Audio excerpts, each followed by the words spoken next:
Lonely Cowboy saved a pregnant woman sold in shame. What he found changed everything. The sun didn't rise over Newcrest Junction. It clawed its way up, red and raw, through layers of coal, smoke, and dust. The forgotten railway town, once pulsing with freight and promise, now stood hollowed by time, its buildings sagging like old men, with no one left to impress. Beneath a crumbling overpass, where rusted train cars lay like skeletons of another era, a crowd of worn faces gathered in a tight, wordless circle. There were no signs, no officers, just the iron groan of the wind against metal and the scuff of boots on gravel. In the center stood a girl. Her name was Juniper May. She was barefoot, the soles of her feet stained with oil and soot. Her dark dress, threadbare and clinging to her frame, did little to hide the curve of her belly, 8 months along, maybe more. She stood straight, despite the ache in her back and the heat in her throat. Her hands rested protectively over her stomach like it was all she had left that mattered. Beside her stood Dean Mercer, a lean man with a sunken face and a bottle swinging from his fingers. Her husband in papers, in name, in cruel history. His voice, like rust scraping metal, rang out over the silence. "Don't let the look fool you," he drawled, tipping the bottle toward the crowd. "She don't talk back. Don't ask for much. And you're getting a 2-for-1 deal. Solid worker, strong hips, strong heart." He laughed dryly, but no one joined him. Eyes shifted away. Boots scraped gravel. A few men spat near their feet, ashamed of where they were, but rooted to the spot by desperation or curiosity. Juniper didn't beg, didn't cry. She'd done that in the past, in motel bathrooms and midnight fields. Now she only stood, silent as the hollow freight car behind her, arms cradling her unborn child. Then came the voice, low. "I'll take her." It was low and calm, like the sky before a storm. Low. The crowd parted slowly. From the back, a man emerged, tall, broad, face shadowed beneath a battered hat. He wore a worn duster coated in red dust, his boots stitched in places where the soles had once given up. In one hand, he held a canvas pouch. It jingled softly as he dropped it at Dean's feet. "That's all I got," he said. "But it's more than she should have to pay just to stand here another minute." Dean looked down, sneered. "You call that a price?" "It's not a price," the man said simply. "It's respect." Dean opened his mouth to retort, but Juniper stepped forward first. She didn't look at her husband. She looked only at the stranger, the man who hadn't asked for her name, her story, or her past. "Why?" she asked, voice hoarse from silence. The man met her gaze. "Because you're not for sale." And then, without another word, he turned and walked back toward his horse. Juniper hesitated only a moment before following. Nia, the dust rose behind them like a curtain falling on everything she was leaving behind. For the first time in a long while, Juniper didn't feel like a burden, a cost, or a possession. She felt chosen. They rode in silence through the broken edges of Newcrest, where train wheels had once carved paths into the land and now only weeds grew. The stranger didn't speak, didn't glance her way, and yet somehow his silence wasn't cold. It was the kind that made space for breathing again. Juniper sat stiffly in the back of the wagon, one hand cradling her belly, the other gripping the rail as ruts in the dirt road jostled the wheels. The sun had begun its descent, casting gold across the hills like a worn-out promise. The air smelled of iron and sage. Vichy's. It was hours before he stopped. A narrow path wound off the main road, cutting through low brush and into a canyon hidden between ridgelines. The wagon climbed slowly until the trees grew taller and the world grew quiet. No wind, no town sounds, just birdsong and hooves. The cabin appeared like something out of an old folktale, built into the edge of a hill, its walls made of river stones and reclaimed lumber, vines creeping along the porch posts like they were clinging to something safe. The man set the brake, dismounted, and came around to her side. He didn't offer his name, but he did offer his hand. "Sie Zeifer?" She took it. His grip was calloused but steady, the kind that doesn't flinch.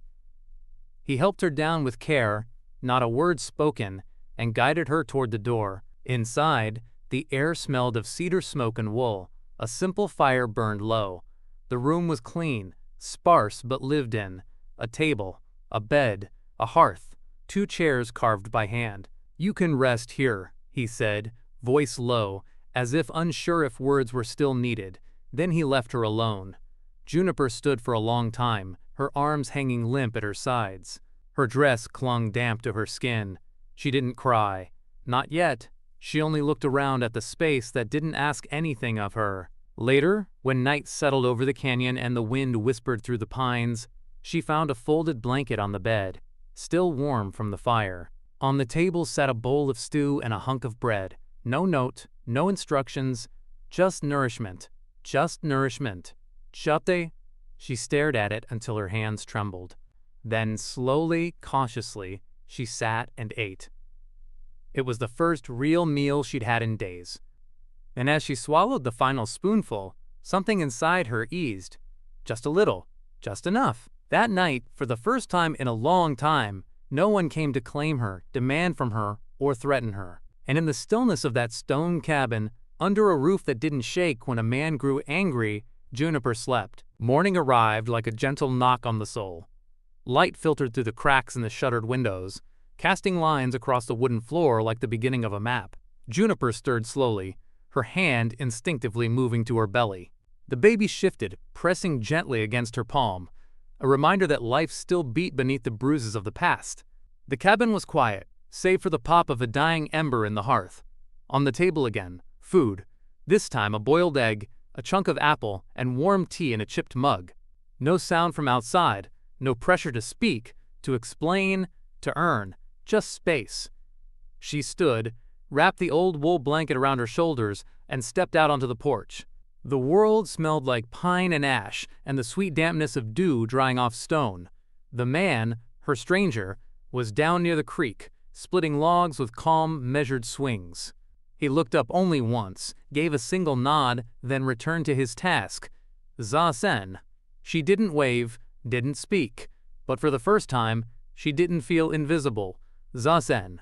Later, as the sun climbed higher, she found herself wandering the perimeter of the cabin. There was a small barn, quiet but sturdy, a stack of firewood, a vegetable patch barely waking from frost. A rusted kettle hung over a stone ring of a long unused fire pit.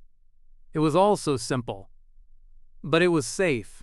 That afternoon she swept the floor, not because anyone asked her to, but because the dust reminded her of what she'd left behind. She folded the blanket again, straightened the mugs on the shelf, pulled her hair back with a strip of frayed linen, and stood for a long time staring at her reflection in the small, warped mirror nailed to the wall. She didn't recognize the girl in the glass. Not yet, but maybe, just maybe, she wanted to. That night, after she'd eaten again and the sky had turned the trees to silhouettes, she sat by the hearth, wrapped in the same blanket, staring into the flicker of the flame. Her belly shifted with the weight of the child growing inside, and that's when the voice came again. "I'll reinforce the door tomorrow," the man said from across the room. "Storm might roll in." Juniper turned slowly. He stood near the window, arms crossed, face unreadable. "You don't even know my name," she said softly. He shrugged. "Names are earned," she blinked. "And yours?" "Colt." Just that. A single word, like a door half open. Juniper nodded once. "Mine's Juniper," she said, "but folks just called me June." He didn't smile, didn't nod, just stood there like a pine rooted in earth that doesn't shift. But when she turned back toward the fire, she heard the faintest whisper beneath his breath, more thought than speech. "June suits you better." And for the first time since she'd arrived, she smiled. The third morning brought something new. Juniper awoke not to silence, but to a melody. It wasn't a song, more like rhythm. A sound made of movement, boots across gravel, the distant thud of a log splitting, and somewhere nearby, the delicate clink of dishes being set on wood. Life, she realized. Quiet life. Pakel. She sat up slowly, hand against her lower back, body aching in all the old familiar places. The cabin was cool, shadows clinging to corners, but sunlight began to stretch across the floor like a promise. On the table was a bowl of soup, simple, clear broth with potato and a hint of thyme, and a folded cloth napkin. No note this time, just presence, just care. She stared at it. Her fingers trembled when she reached for the spoon. Her throat burned before the first sip even passed her lips. When it did, the warmth hit something so hollow inside her that her body froze, unsure whether to receive or resist. But hunger is honest. And kindness, when it's gentle enough, can sometimes be trusted. She ate. Slowly at first, then faster, like the need was too strong to deny. Her breath hitched midway through the bowl, not from the heat, but from the tears that slid down her cheeks without permission. They fell into the soup, mixing with salt and memory. Her free hand clutched her belly as if to apologize for starving both of them for so long. "I'm sorry," she whispered. "I didn't know we were allowed to feel safe again." After she finished, she sat in silence, palms wrapped around the empty bowl, letting it warm her skin. She didn't move until a shadow passed the window. Colt. He was out near the barn, repairing a broken fence post. The hammer in his hand struck in quiet, deliberate rhythm, the kind of steadiness that comes from surviving storms without boasting about them. That night she found another bowl of food on the table. No words, no footsteps overhead, just the smell of something roasted and real. Juniper didn't wait this time. She ate with quiet gratitude, then washed the dish and set it back in place. As she curled up on the cot beneath the patched quilt, she let her hand rest on her belly. The baby kicked softly, like a nudge of agreement. And Juniper whispered to the ceiling beams above, "We're not just surviving anymore, little one, we're beginning." In the dark corner, across the room, Colt sat with a book he wasn't reading, and eyes that flicked toward her once before returning to the fire. He didn't speak. He didn't need to. The cabin wasn't filled with talk. It was filled with healing. 3 days passed. The quiet settled around Juniper like a well-worn shawl, unfamiliar at first, then warm, then necessary. She kept to the cabin mostly, rising before dawn to sweep the floor, fold the blanket, and tend to the hearth. She didn't ask if she should. Colt never told her to. It simply felt right. Each task, each movement, stitched her more firmly into the fabric of the place. On the 4th day, snow arrived. Not heavy, just a dusting, like powdered sugar across the pine needles.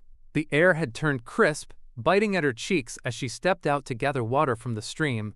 She moved slowly, one hand always steady on her belly, the other gripping a worn bucket that creaked with every sway. That's when she saw him. A boy, no older than 10, sat at the edge of the cabin, knees drawn up, a thick wool scarf bundled around his face. He hadn't been there the day she arrived, or if he had, he'd made himself invisible. Juniper blinked, surprised. The boy didn't speak, just looked at her with wide eyes the color of moss after rain. He held something in his lap, a small wooden board and a stub of charcoal. When she drew closer, he didn't flinch. Instead, he stood, approached with the careful silence of someone who'd learned not to make waves. He extended the board with both hands. She took it gently. It was a drawing. She ate. Crude, childlike, but unmistakably full of heart. 3 figures standing beneath the slanted roof, one tall with a wide-brimmed hat, one smaller with tousled hair, and one round-bellied figure with a braid down her back. Her breath caught.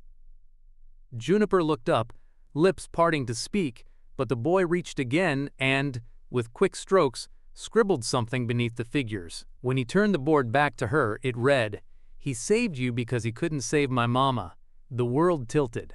She knelt slowly, hand trembling as she touched the corner of the board. The boy stared at a patch of snow near his boot, like he regretted saying too much. Juniper placed her hand gently over his.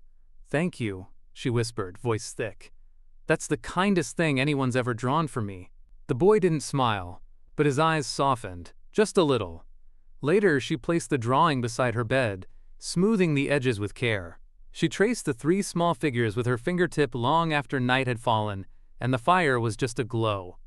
She didn't need to know the full story. She understood the shape of grief when she saw it. Colt hadn't rescued her out of pity.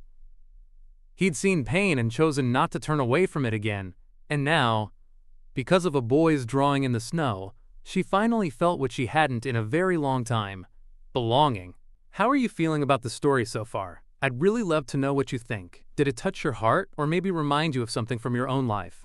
Let me know your thoughts in the comments. And while you're at it, tell me, where in the world are you listening from? I'd love to see how far this story travels. Snow lingered for days, blanketing the trees and softening the world. Inside the cabin, warmth began to take root, not just in the hearth, but in the routine, in the quiet rhythm of 3 lives slowly beginning to overlap. Juniper moved with a new steadiness, her hands always busy. She mended the old curtain by the window, scrubbed the floorboards on her knees, and began sewing again. First simple repairs, then a patch for the quilt that covered her bed. Thread by thread, she stitched not only fabric, but presence, purpose. The boy's name, she learned, was Lark. He didn't say it himself. Colt mentioned it once, casually, while handing her a mug of tea. Lark'll bring in the kindling today. And just like that, she knew. Lark never asked questions. He watched her with silent curiosity, following her as she moved from task to task. Juniper began assigning him small chores: winding twine, sorting beans, checking the snow traps by the creek. He never complained, never wandered, always returned. One morning, she gave him a ball of yarn and taught him to wind it properly. His fingers fumbled at first, but he watched her closely, and within minutes, his hands moved with quiet focus. They worked side by side near the fire, Colt sanding a beam in the corner, Lark winding, Juniper stitching a baby's swaddle in soft muslin. No cut woe. It wasn't loud. It wasn't grand.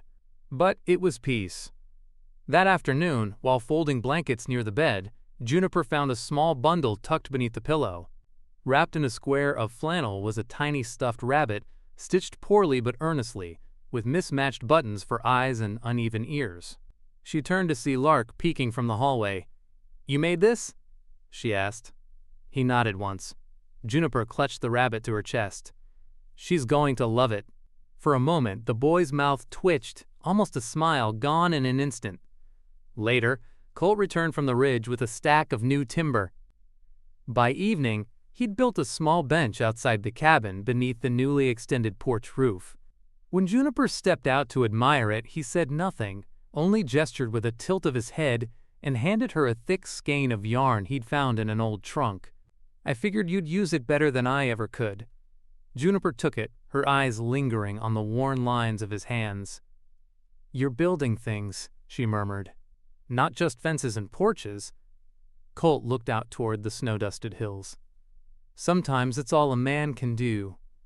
Build where things once broke." She nodded slowly, fingers tightening around the yarn. That night she stitched well past moonrise, her needle dancing in and out of soft cotton. Each pull of thread steadied her heartbeat. Each knot bound her more tightly to this place, to this cabin, to them. She didn't know what came next. But for the first time in years, Juniper wasn't looking for a way out.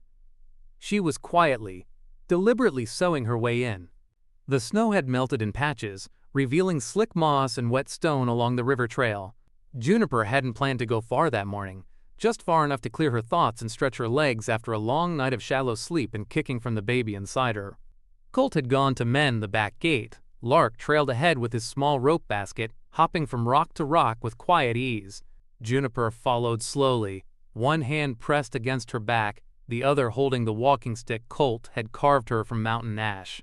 The sun was soft, filtered through clouds, but the air still held the bite of winter.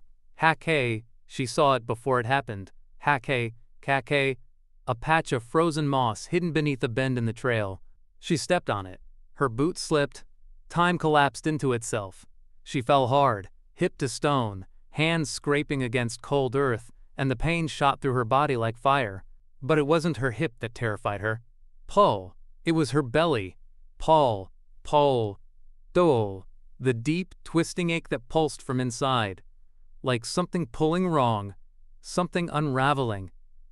Her breath came in gasps. She tried to call out, but her voice broke. Lark turned at the sound, dropped his basket and ran. "Get Colt," she managed to whisper, her hands gripping her stomach. "Now." The boy didn't hesitate. He disappeared into the trees like a shadow. Juniper lay there in the dirt, the sky spinning overhead. She tasted copper. Her dress was soaked through at the hem, not with water, but something darker. Blood. Panic surged, but she couldn't move, could barely breathe.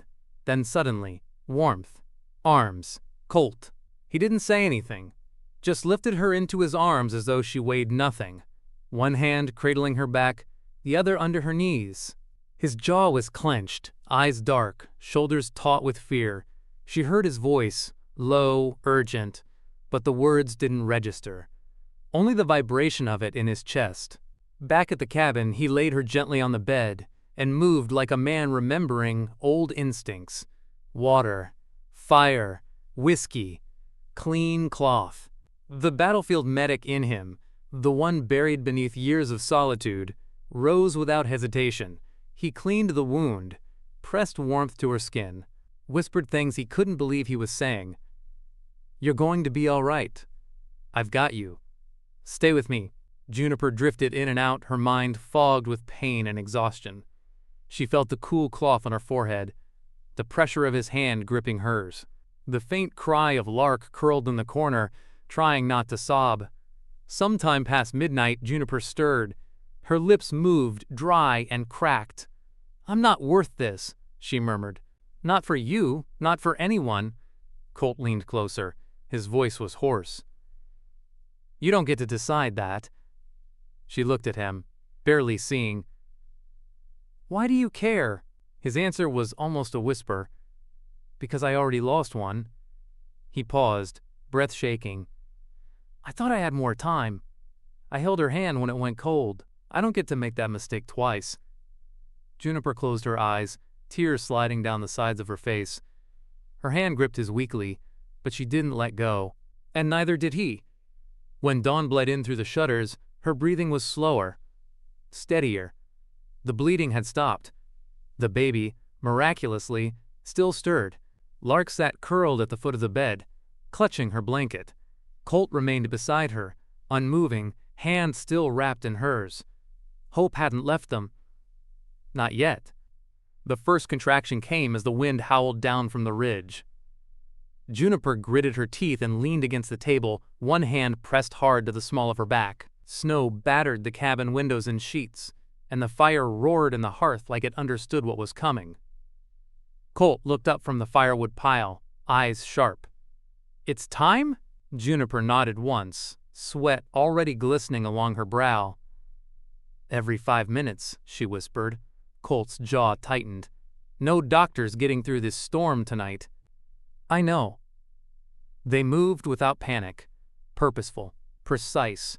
Colt boiled water and laid out towels, blankets, and thread. Lark stood beside the oil lamp, silent but ready, hands trembling as he passed supplies to Colt. Juniper lay down slowly on the bed, the contractions now carving through her like waves. Sharp, relentless. "I'm scared," she whispered, her voice cracking. Colt knelt beside her, wiped her brow. "So am I." The storm outside screamed like a wounded thing. Snow piling against the porch, rattling the roof. Inside the cabin, time folded into a blur of pain and breath and whispered encouragements. Colt guided her through each contraction, his voice low, never flinching. "You've got this, June. You're strong. You're not alone." Lark fetched towels, refilled the basin, clutched the little rabbit he'd sewn like it was a charm against the dark. Then the final wave came. Juniper cried out, hands fisted in the quilt, and Colt's hands moved quick and sure. And then a sound broke through the storm. Not wind, not fire. A cry, thin and piercing, new. A baby's first breath. Colt wrapped her in a flannel towel, hands shaking, and placed her gently into Juniper's arms. She was tiny, pink, squirming, but strong. She blinked up with cloudy eyes as Juniper let out a sound between a laugh and a sob. "She's here," she whispered. "She made it." Lark stepped closer, staring in wide-eyed wonder. "What's her name?" Colt asked, his voice barely above the crackle of the fire. Juniper looked down at the baby girl nestled against her chest. Her tears fell freely now, soaking into the little bundle. "Mira," she said, "because she's a miracle, and she belongs to no one but herself." Colt looked away, jaw tight, his breath catching just once. Lark turned, reached for his sketchbook, and with small fingers began to draw 3 figures beneath a sloped roof, snow falling gently around them, and now a 4th figure tucked into the woman's arms. He handed it to Juniper in silence. He pointed to the baby, then to Juniper. "You weren't bought," he said softly. "You were chosen, just like her." Juniper stared at the boy. At the drawing. At the tiny life breathing against her skin. Danmas. Then she opened her arms and pulled Lark in close. His head rested on her shoulder, just above Mira's. "Thank you," she whispered. Outside, the blizzard raged on. But inside that cabin, something louder had taken root. Love. Not forged in promises or papers, but in choice. In second chances. In the kind of miracle that doesn't arrive with thunder, but with a heartbeat. Anan. And the hush of a baby. Sleeping. Anan. Winter faded slowly, retreating in thin layers of melting snow and dripping icicles. The hills surrounding the cabin turned soft and brown before the first hints of green pushed through the thaw. With the change in season came a quieter kind of rhythm, a life not just surviving but unfolding. Mira grew stronger each day, her cries now giving way to sleepy coos and tiny fists reaching for the world. Juniper carried her everywhere, wrapped snug to her chest as she swept the porch, stirred the morning oats, or sang lullabies so old they felt borrowed from the wind. Lark, too, changed. He smiled more, not often, but real. When he helped Juniper knead bread, when Mira gripped his finger with all the strength of a tiny fist, when Colt carved a slingshot and taught him how to aim at pine cones with quiet precision. Colt never said much, but Juniper noticed things. The way he repaired the cradle before she ever asked, much-wise. The way he left his half of the bread loaf untouched when the flour ran low. The way his eyes lingered, not with want, but with a kind of reverence, when he saw her laugh for the first time in weeks. One clear afternoon, Juniper stood on the porch, Mira bundled in one arm, a needle and thread in the other. She stitched slowly, the fabric pulled tight against a board of pine Colt had sanded smooth. Each letter was sewn with quiet intent. No one buys what's priceless. She hung it beside the door with 2 bent nails, just above the porch bench. Later that day, a traveling peddler arrived on a tired mule, asking for the road back to Newcrest Junction. He stopped at the sight of the sign, tilting his head. "What's that mean?" he asked. Colt was sitting on the steps, carving the ear of a wooden fox. He looked up, wiped the blade on his jeans. "It means," he said slowly, "she ain't for sale." The peddler chuckled. "Who wrote it?" Colt's thumb ran gently along the grain of the wood. "Someone who used to think she was a thing to be traded. Someone who knows better now." The man nodded, tipped his hat, and rode on. Evening settled like a blanket. Inside, the scent of cornbread and stewed apples filled the air. Lark sat cross-legged by the fire, whittling a bird's wing. Mira slept in her cradle, hands curled near her face. Juniper rocked gently in the old wooden chair, humming something wordless, her eyes flickering with peace. Colt stood nearby, silent, watching, not possessive, not distant, just there. She looked up at him and smiled. "Do you ever think," she said, her voice barely louder than the fire's crackle, "that the world gives us more chances than we deserve?" He didn't answer right away. Then he stepped out onto the porch, held the door open behind him. She followed. "Myrrh sugar." They stood side by side as the sun spilled golden light across the clearing. Her hand found his, without force, without fear. No vows were spoken, no grand gestures made. But as the wind whispered through the pines and the baby stirred in her sleep, the message between their joined hands was unmistakable. But Takwar, she was not passing through. She was home. A year passed. The path to the cabin, once barely a trail, now bore deep grooves worn by footsteps, wagon wheels, and memory. Wildflowers grew along its edges. The garden out back yielded carrots, mint, and handfuls of wild thyme. The chicken coop stood steady under a patched roof, and the smokehouse smelled of cedar and salt. Mira had learned to walk, first clinging to Juniper's skirt, then to Lark's steady hand, and finally all on her own, toddling across the yard with arms raised and curls bouncing in the spring air. Her giggles echoed off the trees like song. Lark followed close behind, taller now, a little more sun in his face, a little less shadow in his shoulders. He strummed his handmade banjo in quiet bursts, never for show, just to see Mira twirl in crooked, joy-filled circles. Inside, the cabin pulsed with life. Juniper stood near the table, bent over a cloth sign mounted to a pine board. The letters, though stitched in careful lines, held the weight of something larger than words. When it was finished, she stepped outside and nailed it to the porch beam above the bench. No one buys what's priceless. That afternoon, another traveler came by, an old man on a swayback horse looking for the junction road. He paused when he saw the sign. "Fine words," he said. "You write 'em?" Colt sat on the porch whittling a wooden fox for Mira. He looked up, thumb brushing a curl from the carving's ear. "She did." The old man squinted. "Mean something special?" Colt nodded. "Means she ain't for sale, never was." The man tipped his hat and rode on.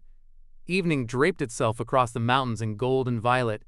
Juniper sat in the rocker with Mira nestled against her chest, her thumb tracing slow circles along the girl's back. The baby's breath was steady, soft, safe. Lark lay nearby on the porch, his banjo resting beside him, half-finished carving in his lap. Colt stood by the steps, arms crossed, eyes scanning the land. Every so often he glanced at them, not in disbelief, but in quiet wonder. He didn't move to speak. He didn't need to. Juniper looked up at the sky. The stars blinked awake, bright and endless. She whispered, maybe to herself, maybe to the trees, maybe to the girl sleeping in her arms. "I was never bought." The words were simple, but they shimmered like truth. From beside the steps, Colt answered without turning. "No," he said softly, "you were found." And that was it. No speeches. No grand declarations. Just the fire crackling low, the child breathing deep, and the man who stayed. In a world that had once offered her nothing but exchange, this life, this love, had been a choice freely made. A family born not of blood, not of bargain, but of quiet, unwavering choosing. And in the hush of that mountain night, wrapped in the arms of warmth and presence, Juniper finally knew. She had not escaped something. She had arrived home. If this story moved you, reminded you that healing is real, or renewed your belief in second chances, we invite you to subscribe to Healing Stories. Here, we share real-life journeys of strength, love, and hope. Stories that speak straight to the soul. Thank you for being here. And always remember, no matter how far you fall, there's always a way back to the light. Where are you watching from? Drop a comment below and let us know.